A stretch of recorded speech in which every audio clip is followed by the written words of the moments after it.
तो दोस्तों आज की इस वीडियो के अंदर आप सीखेंगे कि मोटर कहीं खराब तो नहीं है, वो कैसे चेक करेंगे। दोस्तों इस वीडियो के बाद में आप गारंटी है आप मोटर को चेक करना सीख जाओगे। तो दोस्तों इस पे समझने से आपका बहुत ही अच्छे डाउट क्लियर हो जाएंगे। फिर बाद में आप मल्टीमीटर से मोटर पे भी चेक करेंगे ताकि आपके जितने भी डाउट है बिल्कुल कॉन्सेप्ट क्लियर हो जाए। मोटर के अंदर 3 स्टेप होती है चेक करने की। सबसे पहली जो हम मोटर को चेक करते हैं वो करते हैं हम बॉडी एयर चेक करते हैं मोटर का। उसके बाद में दोस्तों हम चेक करते हैं कंटिन्यूटी टेस्ट जो कि वाइंडिंग का आपस में होता है। थर्ड चेक करते हैं मोटर का रेजिस्टेंस। तो दोस्तों ये तीनों बहुत ही इंपॉर्टेंट है किसी भी मोटर को चेक करने के लिए। तो एक एक करके तीनों को कवर कर देता हूं मैं, फिर बाद में हम प्रैक्टिकल की बात करेंगे। तो आपने मोटर की कनेक्शन प्लेट देखी होगी, वो कनेक्शन प्लेट कुछ इस तरीके की होती है। ये 3 फेज मोटर की है, ठीक है। 3 फेज की मोटर की हम बात करेंगे, 3 फेज मोटर को कैसे चेक किया जाता है।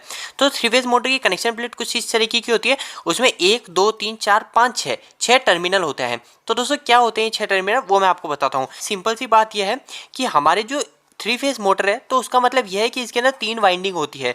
3 वाइंडिंग का अर्थ दोस्तों, जैसे 3 वाइंडिंग होती है, 3 वाइंडिंग का मतलब 3 तार है लंबे लंबे, और इन 3 तार को लपेट के हमारी मोटर के अंदर डाल दिया। बहुत ही सिंपल होता है दोस्तों मोटर को चेक करना, कोई बड़ी बात नहीं है।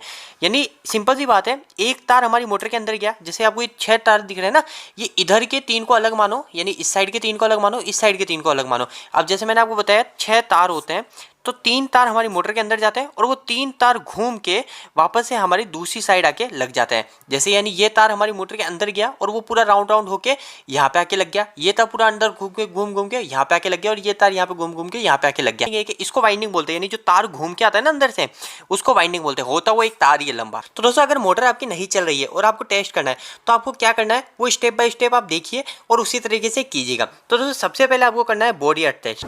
तो दोस्तों इस मोटर को हम 3 तरीके से टेस्ट करते हैं, वो तीनों हमको आने चाहिए। तो दोस्तों ये एक 7.5 HP की ABB कंपनी की मोटर है और हम इसको चेक करते हैं। तो दोस्तों सबसे पहले हम जो मोटर को चेक करेंगे, इसके अंदर 3 वाइंडिंग होती है। तीनों वाइंडिंग को ये मोटर बॉडी एयर तो नहीं है वो हम चेक करेंगे। तो दोस्तों बॉडी एयर चेक करने के लिए आप सबसे पहले जो मल्टीमीटर है, इस मल्टीमीटर के अंदर हम इस मल्टीमीटर के जो नॉब है, इस नॉब को हम बजर पे लाएंगे। यहाँ पे आपको दिख रहा होगा बजर, इस बजर पे हम मल्टीमीटर के नॉब को लाएंगे। तो इस बजर पे मैंने इसको लगा दिया। तो अब क्या होगा इससे, तो दोस्तों इससे ये होगा, जब भी मैं इन दोनों वायर को शॉर्ट करूँगा तो यहाँ पे मेरे इस मल्टीमीटर में से कुछ साउंड आएगी। अभी आपको साउंड क्लियर नहीं पाएगा, तो दोस्तों यहाँ पे जो वैल्यू है, यहाँ पे वैल्यू चेंज हो जाएगी। अभी देखिए जैसे मैं इसको टच करता हूँ तो यहाँ पे वैल्यू चेंज होती है, और वापस हटाता हूँ तो वापस से वैल्यू 0 हो जाती है। तो दोस्तों इससे क्या, हम सबसे पहले मोटर की बॉडी एयर चेक करेंगे, कहीं मोटर की कोई वाइंडिंग आपस में कहीं बॉडी पे तो अर्थ नहीं है। तो बॉडी पे अर्थ करने पे भी हमारी मोटर बार बार ट्रिप हो रही होती है। तो दोस्तों हम क्या करेंगे, जो 6 टर्मिनल है, 6 टर्मिनल पे एक वायर को हम कोई से भी एक टर्मिनल पे लगा देंगे और दूसरे वायर को हम एक बॉडी पे लगाएंगे। तो ये बॉडी पे हमने यहाँ पे लगा दिया, तो हमारी मोटर में कोई भी, हमारे मल्टीमीटर में कोई भी रीडिंग नहीं आ रही है। तो मतलब हमारी ये जो वाइंडिंग का सिरा है,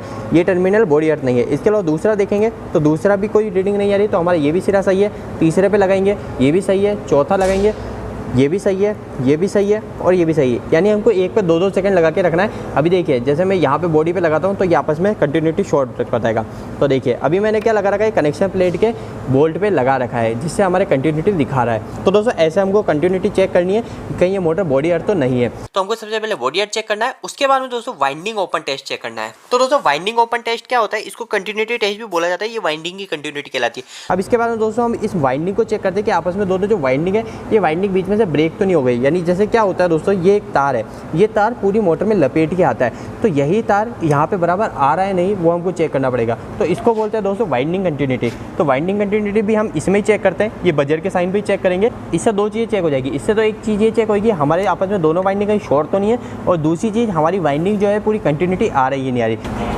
तो दोस्तों अभी हम सबसे पहले किसी भी एक टर्मिनल पे लगाएंगे और इसके आगे के जो टर्मिनल है इस पे एक पे लगाएंगे। तो देखिए अभी दोस्तों मल्टीमीटर में कोई भी रीडिंग नहीं आ रही, तो मतलब ये सिरा और ये सिरा आपस में भिड़ा हुआ नहीं है। इसमें से एक सिरा भिड़ा हुआ रहना चाहिए। देखिए इसमें दिखा रहा है, तो मतलब ये वाइंडिंग और ये वाइंडिंग सेम है। ये वाइंडिंग का पहला सिरा है और ये वाइंडिंग का दूसरा सिरा है। इसके अलावा दोस्तों तीसरे पे चेक करेंगे तो तीसरे पे भी नहीं दिखा रहा है, मतलब हमारी ये वाइंडिंग दोनों एक है। इसके अलावा दोस्तों अब दूसरे पे आते हैं, दूसरे पे मल्टीमीटर की नोब को लगाया, अब इस पे लगा के चेक करते हैं। तो दोस्तों हमारी कोई रीडिंग नहीं आ रही है। इस पे लगाया तो भी नहीं आनी चाहिए, क्योंकि ये दोनों वाइंडिंग एक है। अब ये इसके साथ आनी चाहिए, तो ये आ चुकी है और ये वाइंडिंग भी हमारी बिल्कुल सही है।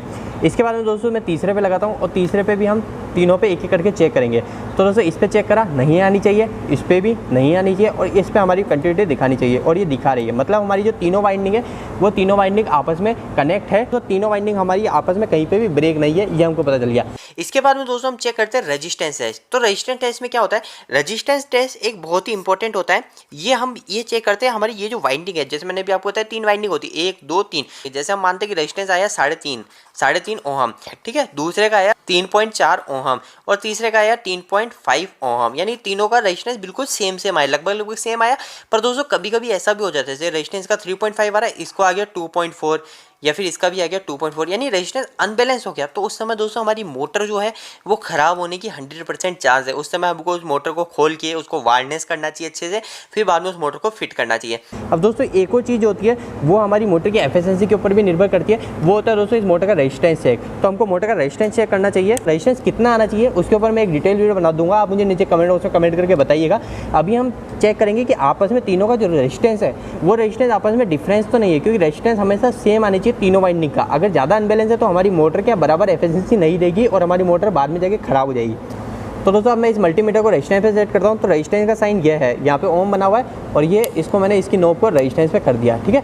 रेजिस्टेंस पे करने के बाद दोस्तों अब मैं इसको रेजिस्टेंस मोटर का चेक करूँगा। तो यहाँ पे मैंने सबसे पहली वाइंडिंग पर इधर लगाया और वाइंडिंग के दूसरे सिरे पर मैंने लगाया। तो यहाँ पर जो रेजिस्टेंस आ रहा है वो आ रहा है दोस्तों,